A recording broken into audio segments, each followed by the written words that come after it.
Non, je mets pas de lunettes, ça c'était pour frimer, c'est des lunettes anti-UV bleues.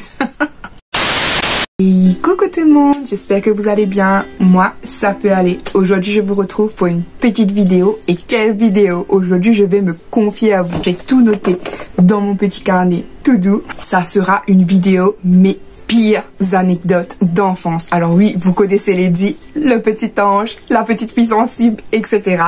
Mais ça n'a pas toujours été le cas. Quand j'étais petite, ben, comme tous les enfants, j'ai aussi fait des bêtises. Je vais tout vous dire. Bon, après c'est pas des bêtises impardonnables, hein, c'est des bêtises raisonnables quand même. Il y en aura 10. Du coup, je vous donne pas par ordre de degré de bêtises, hein, je vous donne comme ça. Et puis voilà, entre nous, me jugez pas trop vite. Alors, hein. Moi quand j'étais petite, j'aimais faire rire à la galerie, on va dire. Moi étant la grande sœur, je voulais faire rire Anne-Sophie ce jour-là. Et puis je voulais la faire montrer que je savais faire de la magie. Oui, je suis sûre qu'on a tous fait croire qu'on faisait de la magie et tout. Donc j'avais pris des billes de couleur grise, je me souviens exactement, et je les avais mis dans mon nez. Et moi quand je les mettais, ben elles ressortaient parce que j'étais un gros pif. Anne-Sophie elle était plus petite, sachez que Anne-Sophie a 7 ans de décalage avec moi, donc imaginez-vous. Donc ce qu'elle a voulu faire, elle a voulu refaire comme moi bien sûr, sauf que moi j'étais pas au courant. Moi quand je les mettais, je faisais, elles ressortaient, et je les remettais, je refaisais, ça ressortait, et je faisais ça à chaque fois, et elle riait. Et dans mon dos, cette petite coquine, elle est allée prendre les billes et elle les a mis dans son nez, sauf que elle était plus petite que moi, elle avait un nez tout petit. Du coup les billes elles sont restées coincées, elle n'arrivait plus à respirer par le nez. Mon père était obligé de l'emmener au docteur carrément, et Dieu merci ils ont réussi à enlever ça, mais j'ai été sermentée. Voilà, la 2 c'est que je sortais de l'école toute fière comme ça, j'étais toute seule, ma mère m'avait donné la clé. Bon, vous inquiétez pas, elle est pas irresponsable, j'avais vers 8-9 ans je crois, et elle travaillait dans une association pas loin de la maison, ne vous inquiétez pas, voilà. Elle m'avait donné la clé pour aller déposer mon sac, et elle allait arriver dans 15-20 minutes après. Je suis rentrée, c'était le calme. Maman elle avait un living, je sais pas ce qui m'est passé par la tête ce jour-là. Vous savez, je sais pas si vous connaissez les livings qui sont longs, et puis il y a des vitres en verre des deux côtés. Et quand vous appuyez, la vitre elle s'ouvre comme ça. En fait, il fallait appuyer, puis la vitre elle s'ouvrait. Voilà, j'ai commencé à faire le ouvrir, fermer les deux vitres comme ça. Ensuite j'ai appuyé. J'ai commencé à balancer la vitre de devant en arrière avec la main. Oui, je ne sais pas ce qui s'est passé dans ma tête. Donc, je balançais la vitre comme ça, comme ça, comme ça. Et une vitre s'est détachée. J'ai réussi par réflexe de la mettre dans mes mains. Ouais, vous allez dire, oui, et alors? Et alors, la conne que j'étais. J'ai commencé, on dirait que je testais tout, hein. J'ai commencé à balancer la vitre comme ça dans mes mains. Et c'est là que la vitre elle est tombée par terre. Oui, elle s'est brisée en 1000 morceaux. J'étais coupée du genou des deux côtés.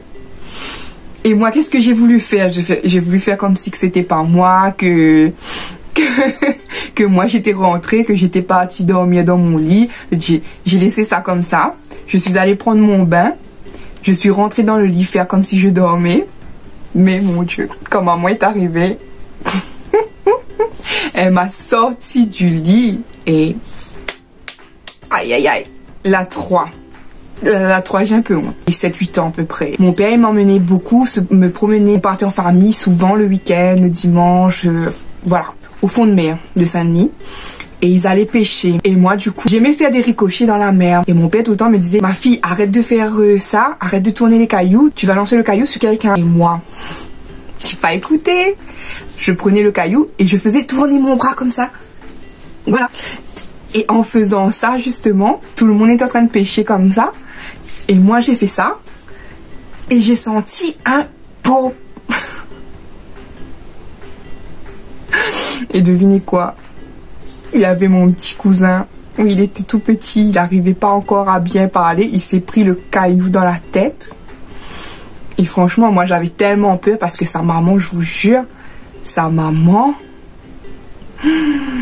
elle m'aurait tué, hein. Sa maman, quand j'étais petite, je la voyais comme... c'était ma tati, la femme de mon tonton. Donc je la voyais un peu en mode... j'avais peur, quoi.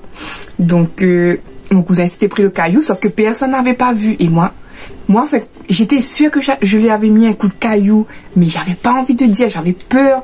J'avais peur de ça, et j'avais peur aussi parce que mon père m'avait dit de ne pas faire ça et que j'ai fait. Du coup, l'enfant s'est mis à pleurer, mon cousin il s'est mis à pleurer, tout le monde l'a regardé et ensuite il avait une grosse bosse comme ça ici, là, comme ça, là, sur son front. Et tout le monde a dit « Oh, mais une guêpe l'a piqué, c'est pas possible. Oh là là, voilà. » Et moi j'ai dit bon, j'ai laissé passer comme ça, je me suis dit bon ben, ils croient que c'est une guêpe, ben, je vais laisser croire que c'est une guêpe, mais bon voilà. Moi je vous rassure, mon cousin il est encore vivant, hein. Je suis pas très fière, mais voilà, quand on n'écoute pas ses parents, la 4. Dans mon enfance, quand c'était le week-end ou les vacances, etc., j'allais dans la famille du côté de mon père. On allait à Sainte-Anne. Ma famille, elle a une propriété privée, assez grande, assez conséquente. Du coup, on allait souvent là-bas lors des vacances. Ils nous disaient de venir et puis on s'amusait. J'avais un cousin, enfin j'ai toujours ce cousin, voilà. Et quand il était petit, ben, c'était plutôt avec moi qu'on restait. D'ailleurs, aujourd'hui, malheureusement, ce lien, il est plus pareil. Voilà, nostalgie, mais bon, voilà. Et on aimait bien rester avec tous les deux. On jouait à n'importe quoi. On faisait croire qu'on était papa, maman, voilà, sans mauvaise pensée, hein. Ne vous inquiétez pas. C'est vraiment des jeux d'enfants, voilà. On jouait, on courait, on faisait des jeux de rôle, etc. Et puis, en période de très grande chaleur, si vous savez comment ça fait chaud à La Réunion, voilà, semblable un peu à la canicule pour vous des fois, mais des fois c'est comme ça à La Réunion sans être la canicule, quoi. Donc on avait chaud. Et ce jour-là, on pouvait pas aller à la rivière parce qu'il y avait une rivière pas loin de chez eux, mais aucun adulte ne voulait nous emmener à la rivière. Donc non, vous inquiétez pas, on n'est pas parti à la rivière tout seul, non, jamais. Mais on a eu l'idée, enfin, je sais même plus qui a l'idée, c'est lui qui a eu l'idée, je crois. Il y avait un abreuvoir d'animaux, je sais plus comment ça s'appelle. Vous voyez les trucs que vous mettez à boire, oui, un abreuvoir, je crois. Vous mettez pour les animaux, les chevaux, les vaches, etc. Vous mettez là un gros bac en métal. Il y avait un gros bac comme ça qui était à l'abandon.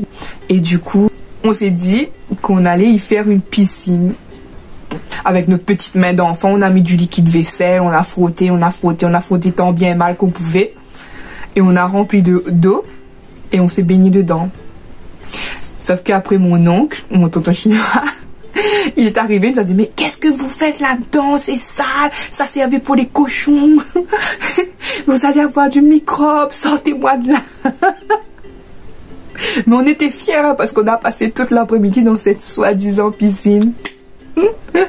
Mais en gros, on a risqué notre peau parce que il pouvait y avoir vraiment des microbes. La 5, ça va être 2 en 1. Ma mère et mon père, chez nous, il y avait un énorme aquarium avec de super poissons, franchement, un big aquarium, hein, je vous jure, très grand. Donc on avait de tout, on avait des petits requins, on avait tout. Et chaque fois que ma mère elle me disait de donner à manger aux poissons, mais je sais pas pourquoi, mais moi là, je faisais pas. Vous voyez quand vous prenez, normalement vous mettez dans le capuchon, enfin je sais pas comment vous faites, mais nous généralement c'est comme ça, le bocal de nourriture des poissons, vous en mettez un petit peu dans le bouchon et puis vous versez comme ça. Sauf que moi, j'enlevais le dessus et je faisais comme ça, et du coup souvent, c'est ce qui se passait, c'est que je prenais le bocal, je faisais comme ça à l'intérieur et tout le manger, il atterrissait dans le truc de poisson. Et les poissons mangeaient vite, gobaient vite. Et ensuite, il y avait certains qui mouraient comme ça parce qu'ils avaient trop mangé. On avait des poissons nettoyés, etc. Bon, voilà. Mais justement, en faisant ça, des fois, je laissais la tête comme ça. Et puis, des fois, j'oubliais de refermer le couvercle au-dessus. On avait des poissons qui sautaient.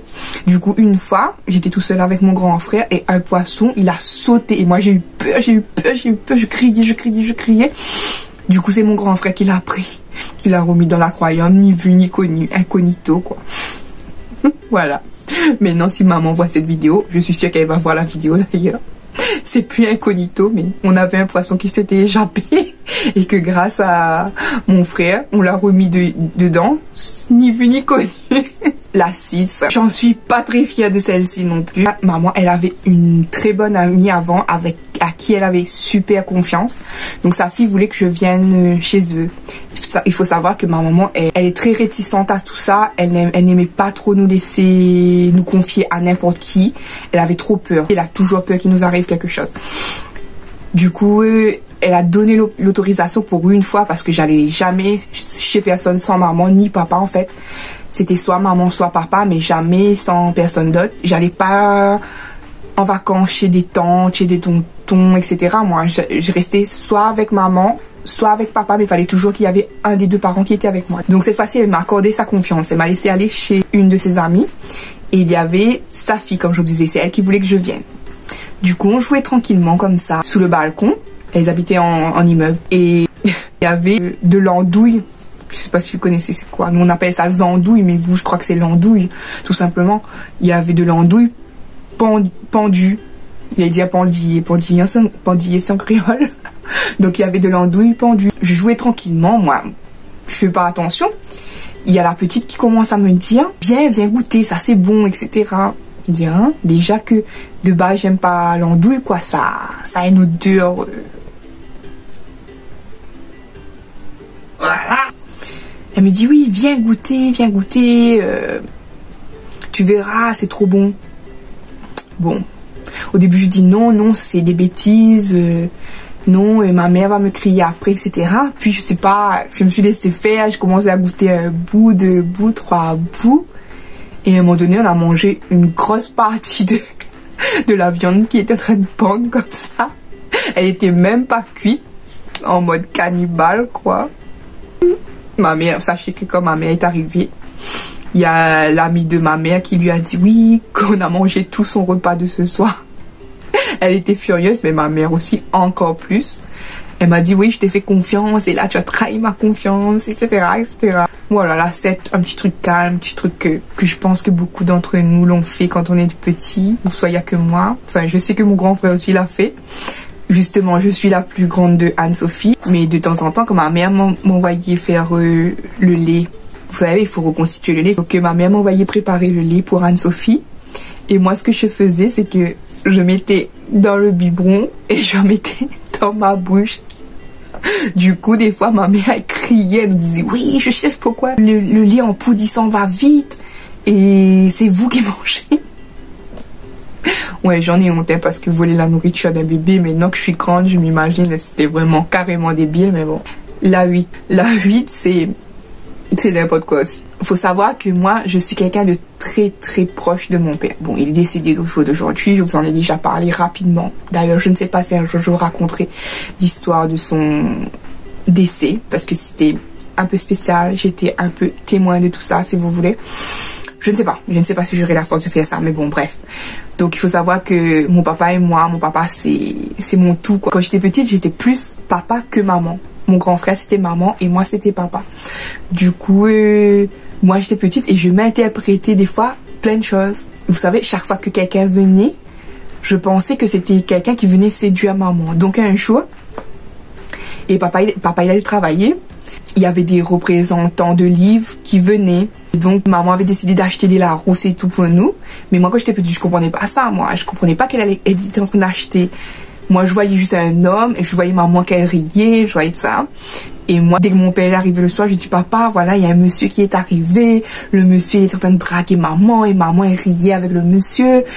Et maman était contente, faut faire attention papa, sinon maman elle va partir avec le monsieur. Du coup papa il a crié avec maman, il a dit oui, si moi je vais au travail et toi je te laisse courtiser par d'autres personnes, l'affaire, en plus devant les enfants, voilà, la totale quoi. Et finalement maman a dit ben en fait c'était même pas ça, c'était qu'elle avait acheté des livres avec les représentants, c'était pour me faire plaisir à moi et à mon frère. Donc au final quelque chose qui devait me faire plaisir, ça lui a causé du tort à elle. Donc désolée maman, j'étais petite. La 9, toujours avec papa et maman. Ils avaient pris un rituel comme ça, parce que le week-end, il n'y avait pas, papa travaillait pas. Donc tous les week-ends, maman, elle aimait bien prendre soin de son homme et tout.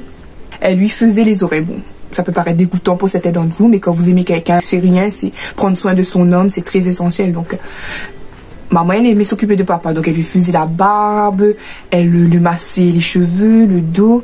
Et puis elle nettoyait ses oreilles. Donc à chaque fois je voyais papa s'allonger sur les jambes, les cuisses de maman, et maman faisait ses oreilles. Et moi j'étais petite, j'étais jalouse, je disais ben moi aussi je sais m'occuper de mon papa. Et puis sans que mon papa s'y attende, il était allongé encore sur la cuisse de maman comme ça. Je suis allée chercher un bâtonnet, je suis arrivée toute fière, dire ouais je vais nettoyer les oreilles de papa et tout. Et ce que j'ai fait, je fais j'ai fait le fla. Et vous imaginez, j'ai crevé le tympan de mon père. Il y avait du sang de partout.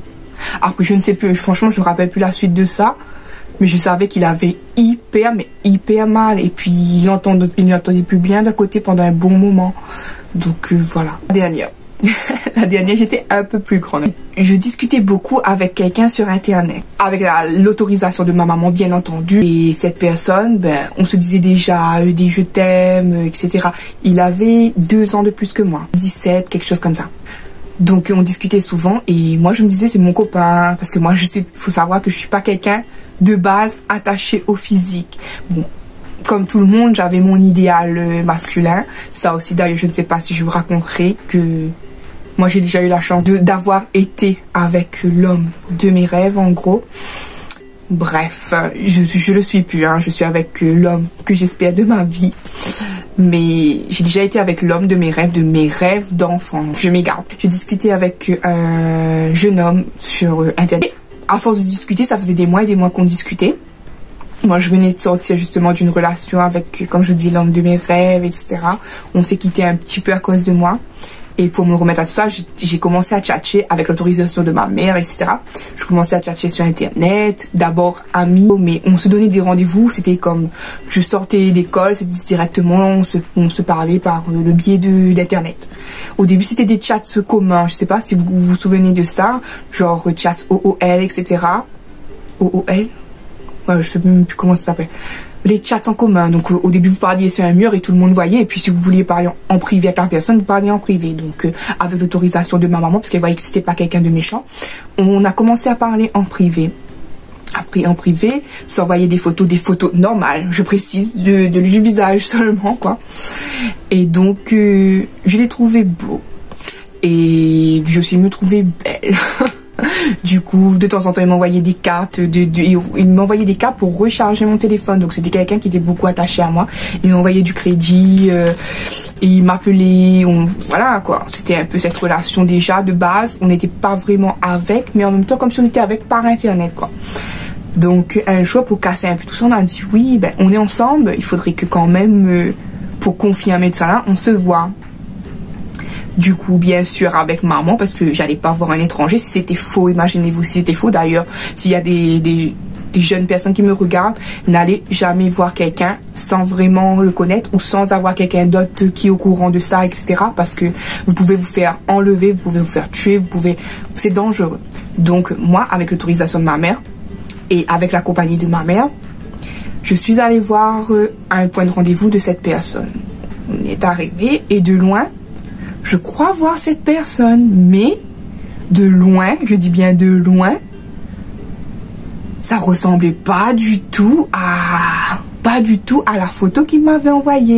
J'ai dit, maman, allons faire demi-tour, je ne veux pas, maman, c'est pas du tout ça, il m'a trahi, c'est pas sa photo, il m'a fait le coup des gens d'Internet, etc. Maman m'a dit, non, on est là, on y va, je viens avec toi, la politesse, on ne fait pas ça, quand on donne rendez-vous à quelqu'un, on s'engage à aller voir la personne, et on discute, et on voit... pourquoi la personne a été malhonnête ou voilà. Plus on s'approchait, plus j'avais peur, j'avais des a priori. En fait, j'avais pas vu que la personne était quand même un peu portant, si vous voulez. Parce que moi j'étais quelqu'un, il faut savoir que j'étais quelqu'un vraiment fine. Là on dirait pas parce que je suis toute pomponnette, mais quand j'étais jeune, j'étais vraiment, c'est une baguette de pain, quoi. Voilà, au fur et à mesure que j'ai accroché, moi j'avais peur, je me dis, ben déjà s'il ressemble pas à ce qu'il m'avait montré, mais en fait c'était même pas de sa faute parce qu'il m'avait montré que le visage, quoi. Donc après le reste, le corps, c'est voilà, on n'avait pas vraiment, il m'avait donné ses menstruations, mais moi j'étais jeune, je faisais pas attention à tout ça. Donc plus on s'approchait, plus je disais, maman, allons.